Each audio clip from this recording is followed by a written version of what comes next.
Well, hello and welcome to Phoenix Brix. And a little while back, LEGO released the Cullen house from the Twilight series. Now, this was originally an ideas set, and it focused just on the house, which is fine, although it did leave out an iconic and memeable aspect of the property, which was Edward's Volvo. I've only seen the film, so I assumed that the Volvo was just product placement, but apparently in doing research for this model, I discovered that it's actually in the books, it's canon that Edward drives a Volvo, so it's even more important that it should be included in a set like this. But LEGO is known for making additions to ideas sets, and they have produced Volvo licensed sets in the past, and when the official set dropped, they did add a vehicle. But it was Bella's pickup truck. I get it, it's difficult to get a license for an out-of-production car, but this omission did kind of matter, and so I thought I'd take it into my own hands and create a Volvo C30 like what was used in the first film. Now, I don't have the Cullen set, but I did have enough parts to build Bella's pickup truck, so you can kind of see the comparison here side by side. The pickup truck was done in the 6-wide style, so I've done the Volvo exactly the same, although the Volvo can hold 2 people, as I felt it was important to have both Bella and Edward in there, whereas the pickup truck can only seat 1 person. And of course the Volvo is quite a bit more detailed because it's a standalone model rather than this minor addition to a larger set. Don't hate the truck. So I think this would be a great addition to the Cullen house set. Let's have a look at how I went about creating it. Let's start with the chassis. Now, I always assume that models in minifigure scale are around 1 in 40. That's a pretty good approximation. And given the size and dimensions of the real car, this meant that the Volvo had to be 17 studs long, and just almost by eye looking at where the wheels are going to be, roughly where I want the windscreen to be, and that gives me a rough idea of the layout of the whole car. Also, even though it's a silver car, the mudguards and the skirts here are done in black trim, so I replicated that. Also giving the interior layout some studs for 2 figures to sit side by side. So let's move on to the front of the car. A tried and tested way of creating a Volvo logo at this scale is to take a minifigure ice skate and put it onto a bar sideways so that you're looking at the underside of it at an angle, and that's pretty good. I didn't come up with that obviously, but I've known about it for a while. Now, what this necessitates is that this whole light cluster has to be built sideways, and therefore it has to be sandwiched in between more conventional building styles. And so one of the easiest ways to do this was to put some bar pieces on the chassis here. This is some hydraulic T-sections sunk into here, and then we can just put this on the top there, and it actually perfectly aligns, held on those little nodules on the T-pieces. Then we can come in with the front bumper. Now the black trim underneath, I used these little, I don't know what you call them, lollipop pieces I guess, just to create that shaping, because anything else looked too bulky down right at the bottom of the bumper. That broke up the shapes a little bit. That clips in there, just half a plate higher than it should be, because this bit is built sideways. And then the rest of the hood is just some fairly obvious greebling with some slope pieces. That just clips right on there, and some side pieces either side, and you get this really nice effect here of the sideways light clusters of the little orange indicator lights just poking through there, giving a little splash of colour. So next up is the cabin. You should put your seatbelt on.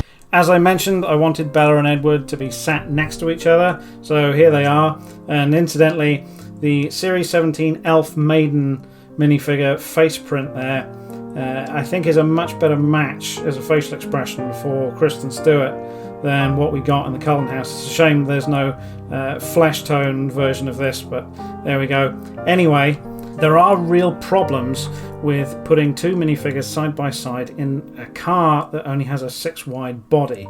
Now obviously we use these jumper pieces here so that they can only be one apart, but if you see the blue there, that is the 6 wide body.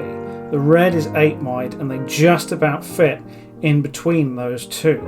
8 wide is obviously going to be way too wide as a cabin size. It's going to be way beyond the mudguards, so that's no good.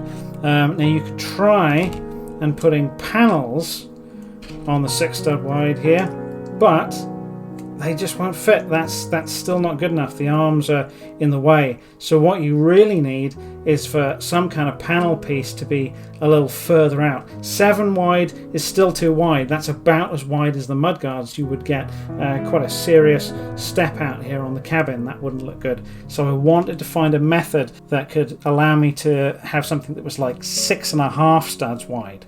And what I came up with was this configuration of panels and brackets held together with bars, and that actually does make it. You can sort of compare it to the 6 there. That is about 6.5 studs wide. It allows me to attach a steering wheel on there as well in a slightly more realistic position. That can just clip nicely into the chassis, and you can see now that the cabin is only just about beyond the 6 wide, not really very noticeable. And now the figures will go in there reasonably easily and won't rub on the sides or next to each other. See, they just about fit just snugly in there. So let's also put in just some basic, very basic at this scale detailings for the dashboard there, and just a little assembly there for the seats that can clip in. And with that, we're going to look at the rear of the car. So let's start at the bottom at the dual exhausts. Now I really wanted to use this piece upside down because you can put a plate here, and more of these lollipop pieces just fit perfectly in that groove. And upside down, that looks like a really nice sort of rear diffuser with the twin exhausts coming out. However, I just could not get this to work with the rest of what I had going on up here. I needed studs on the top. So unfortunately, I had to get rid of that idea because there's a lot of other complex stuff going on. Lego don't make a lot of hatchbacks, and the Volvo C30 has a really distinctive rear end with that light cluster and a very aggressively raked rear windscreen. So in the end, I made a simpler rear exhaust setup that was all facing studs, all facing upwards. Then the rear windscreen is just some pieces here that clips on here. Some of them are transparent, some of them aren't, although it doesn't really matter because it's all going to be very dark anyway. That allows this rear panel to have exactly the slope we actually need. But now it comes to filling in all the detailing around it, and this is where I really needed the extra support of those studs because this is already not attached on there by too many different pieces. So even now it's a bit difficult to put on all in one go. But there you are. The rear window sits quite nicely actually in those little sloped greebling pieces, and I can finish it off with just a panel on the end for the rear bumper. So yeah, it kind of works. These are some printed pieces from a Ferrari Speed Champion set, I guess. You don't have to use them, but that is a very good representation of the rear light reflectors. So next up, we're going to take a look at the roof. The roof was key to a lot of things looking correct. Not only the rear light clusters that we just mentioned that I'll show you how I put in a moment, but also the windscreen. Now I went through a few different windscreen options, and you can see that any windscreen here, even a plate down, it's going to be too tall, it's going to be too sharp an angle here. It needs to be a lot more sleek. This sort of windscreen is fine when it's on this truck, because they do tend to have more vertical windscreens, but for this kind of car, it just doesn't look right. It's too much. It's too big. Plus, the width of it is one of those things that makes Lego cars look very boxy and unrealistic. Real car cabins sort of taper at the top, so I wanted the roof to be 5 studs wide, and that meant making my own representation of a windscreen, which I did using these bar and clip assemblies attached to a little stud with a bar on it there. And this gives you the impression of the A-pillars coming up, tapering in.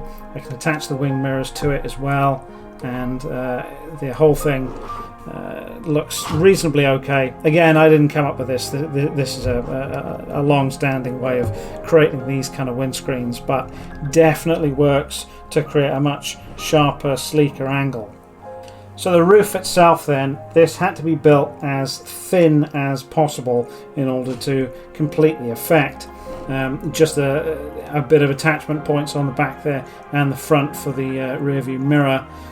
Also a slope on the back here so that the car has a bit of a downward slope going towards the back, which is realistic.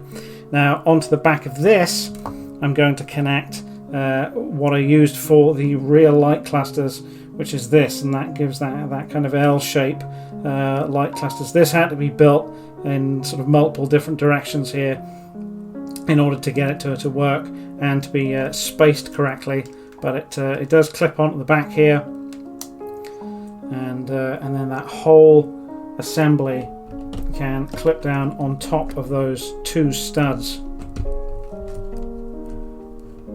in order to complete the roof. And as you can see, that is a much nicer, sleeker look.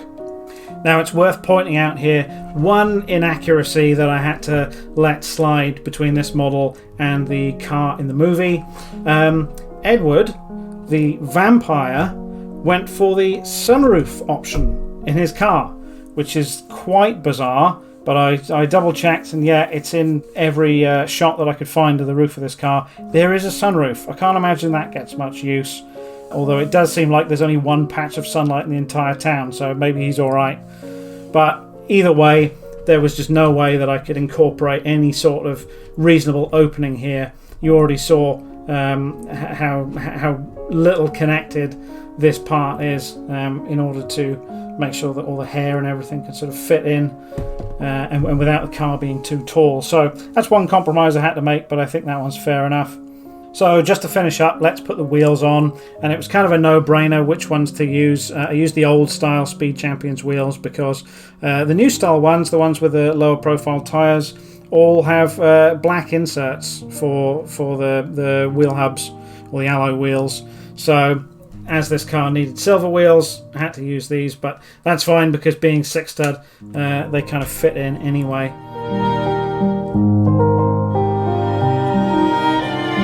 So there you go, Edward's Volvo C30, or anyone's Volvo C30 really. I think this would make a great addition to the Lego Cullen set if you've got it or if you plan to buy it. And the instructions for this car is now available on my Rebrickable. I'll put the link down in the description for that. Go have a look and consider it if it's something that you might want. So with that said, I hope you enjoyed it, and I will see you again